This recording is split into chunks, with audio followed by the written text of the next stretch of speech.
right. Justfake where on Delta Quadrant in the top right. And there he is. Got some fans down here cheering him on. Yay, Justfake. And wait for it. ESC Jung. Can I just point out, there have been more and more people here in the studio every single day. Yeah, and it's getting more and more packed. It makes me wonder if we aren't going to need a bigger place soon. That's right. In fact, they brought out more seats today, and it is all completely full. In fact, not even everyone is sitting. There are people actually standing. I know. So, and when you consider the amount of circulation we've had, I mean, some people have shown up just for specific players, but no, there's been people coming and leaving the entire time. So. Yeah. It bodes pretty well, though. Starcraft 2 is growing. It is. It's going to grow forever, Tasteless. Forever and ever. And then when Starcraft 3 is coming out, we're all going to act like we don't like it and we want to stay on Starcraft 2. But then that's going to be even better. It's going to be even better and stuff. Blizzard and is by awesome. then, we're going to be playing it with VR goggles and stuff. You're like actually in the siege tank. It's going to be cool. VR contacts. You can actually go up and pet the panda bear guy.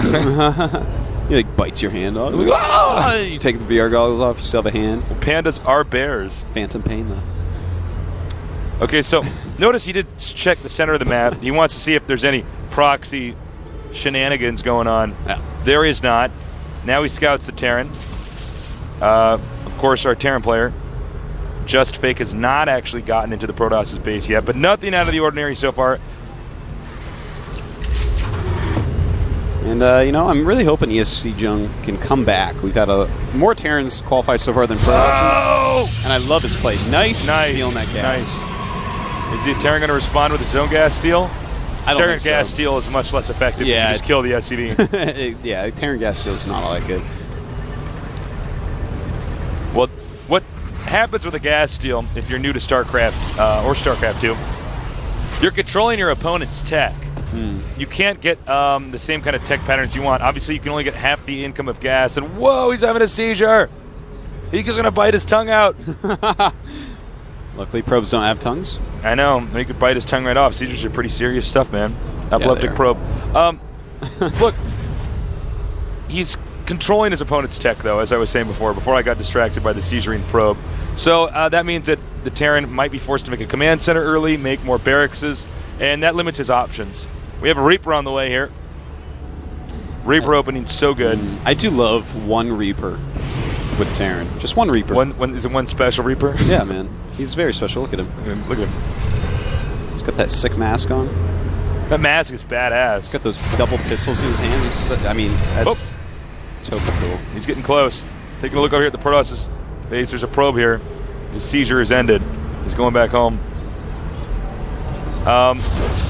If he did send the Reaper in there, he actually could have done a lot of damage. Just take out that sentry. Yeah.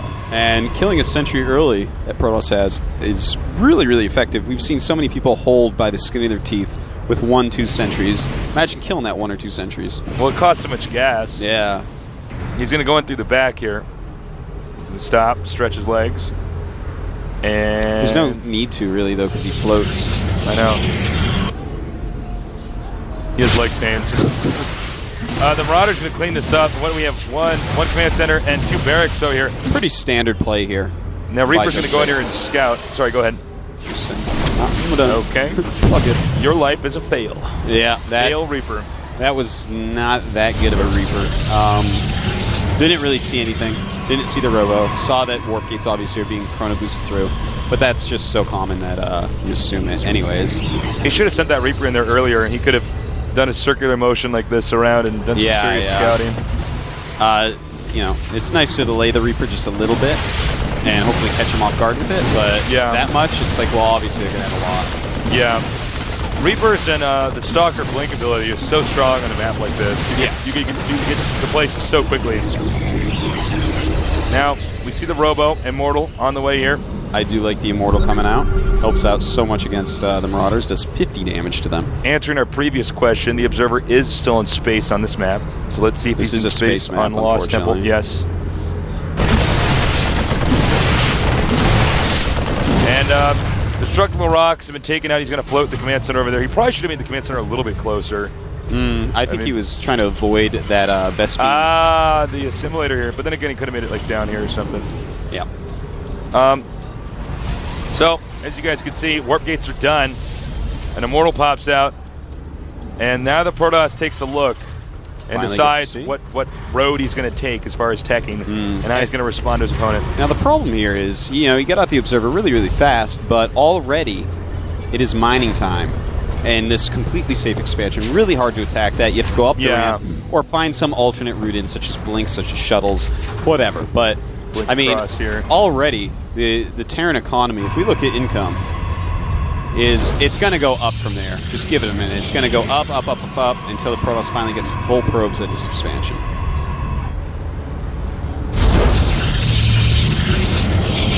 Here we have the robotics bay right here. So right out of the structure, he's going to be making the Colossus. And the Colossus is so strong against infantry units. I can't emphasize that enough. Yeah. Especially if you get the Thermal Lance upgrade, you have to get other units to deal with it. Or you have to, catch them off guard and nab that Colossus before it can,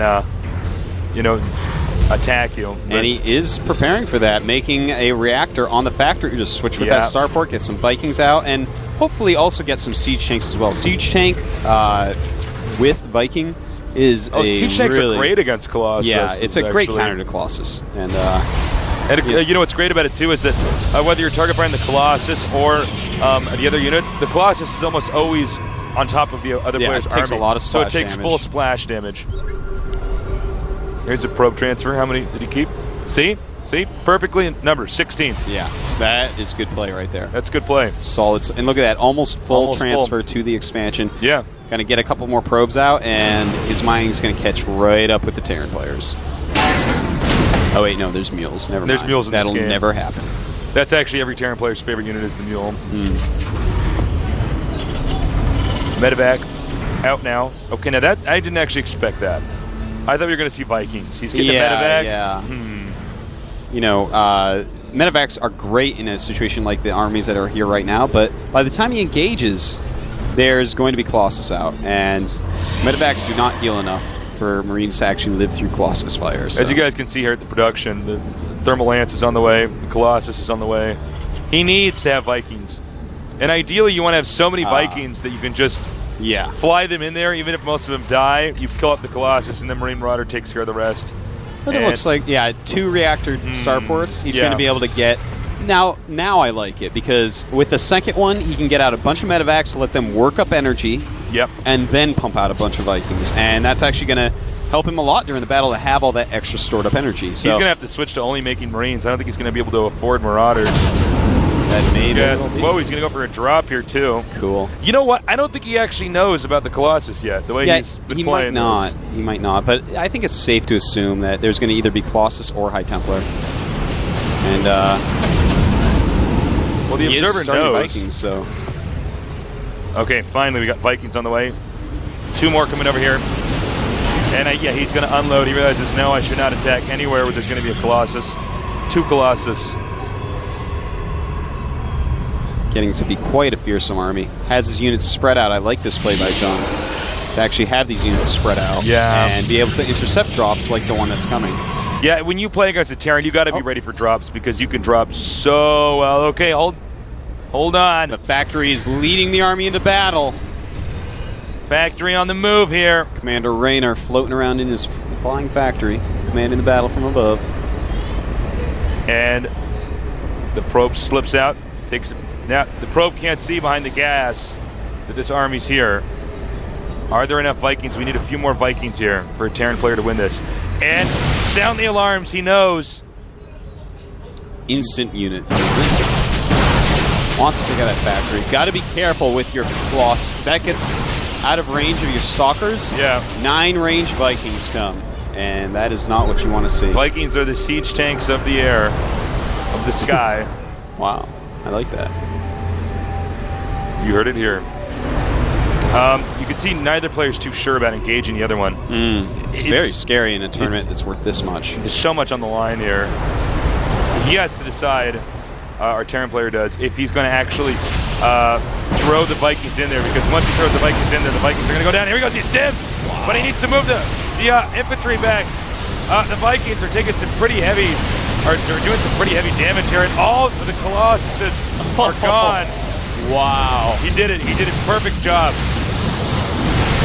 Totally worthless force field. Yeah, nothing went right there for ESC Jung. Looks like he is just getting steamrolled. Stims, he's taking out the rest of this. I think this is going to be GG here, and there it is. Ouch. Ouch. Ouch. ESC Jung, a Protoss that has truly impressed me, completely owned by Justfake. Yeah. Like, that was Total actually completely sick. I mean, wow. Achievement accomplished. You could see, the passion in the faces of these players is, this is a new chapter in esports history. These guys want to get that money, they want to get that fame because StarCraft 2 is the future. It is. It is. It is not just the future, Tasteless. It is right. It is right now. I am so happy to be casting these games for you guys. It's a real pleasure to be down here. Well, we've gone through one full week of casting. It's been a lot of work. I love it. I loved it. It's been a lot of fun. Great casting with you. It has been so good. Tastostis, the casting Archon. Feel free to add us on Twitter if you guys want. Definitely add GOMTV.net. That's the ID on Twitter. He is Artosis on Twitter. I am Call Me Tasteless. And feel free to check out our shirts at thehandsоменerd.com. We're wearing them right now over these baller blazers. Well, and, under the baller blazers. Yeah, under the baller blazers. And you're going to do an interview. That's right. Almost forgot. Going to go ahead with Justfake Wera. Yeah. Of course. Whenever you watch the matches, go to GOMTV.net, check out their forums, and leave questions for the players during the games. Yeah, after the games we can't do it. We have a lot of people still doing that. These interviews are literally pull them out of the booth, put them down here, and put videos out there. So let's see here. It looks like we're going to post the results of today. All right. TLO pwns his guy, Losaria, which is sad because that's a really great Zerg. Yeah, Czech Prime destroyed New Wera. New is really good at practice for next season. Totally outclassed by Czech, man. Yeah, totally. Hyperdub wins a very close match with Dosware. That was really our super close match of the day. Absolutely. That's the Artosis pick of the day for a close match. Tomorrow, next Hanshin against any Pro Prime. Not tomorrow, Monday. Or Monday, sorry. No problem. My week never ends. Any Pro, one of the very top Protosses since the beginning. David against Next Genius, one of the very top Protosses in old CJ Pro. OGS The Wind, a top old school Zerg Pro gamer. He's going to go against Miso, who's quite a good Zerg. A ZVZ, wow. And then Gerard Prime, the Baneling man himself, against Clyde, the new member of TSL, the SCV Life, along with Tester and Cool. So we got some sick goes. That is some sick matches. Damn. And our first ZVZ. I'm excited for that. I can't wait. I'm going to fly out of bed Monday morning. Just fly over right to the just like studios. You wake up, just fly out from under your blankets. Gotta catch the games. Just run down there full speed, jumping over cars and stuff. I can't wait. I hope you guys enjoyed the games. Tell your friends that they should buy that $20 for so much content for this entire season. I mean, this is actually $20 for what we cast 3 to 4 hours a day. I mean, you add all that together, it's a lot. You're getting a lot. It's a lot cheaper than the DVD package of a series or anything else like that. So pay $20, you can get a content to everything. It's like 10 cents per hour. Yeah. Well, I didn't actually do the math, but it's like it's probably something close pretty to that reasonable for the amount of casting we're doing down here. But tell them to check it out. We got 2 foreigners making it through here, Hydra and TLO. Hydra on the same team as me, Team Evil Geniuses. Check out their site, MyEG. Check out Artosis' team site, MYM. What is their website? MyMYM. MyMYM.com. Guys, it's been a real pleasure casting these games. I'm doing my best to improve on the observing. We hope you're enjoying this. We love StarCraft. Everybody at GOMTV loves StarCraft. And I mean, it's our goal to bring esports into the future, to make it more mainstream. So tell everybody to tune in. Definitely. It's been great, Tasteless. Can I get a fist pump? The secret handshake or whatever? We got to blow it up. We got to make it. See you guys. See you Monday. Take care. Much love from Korea.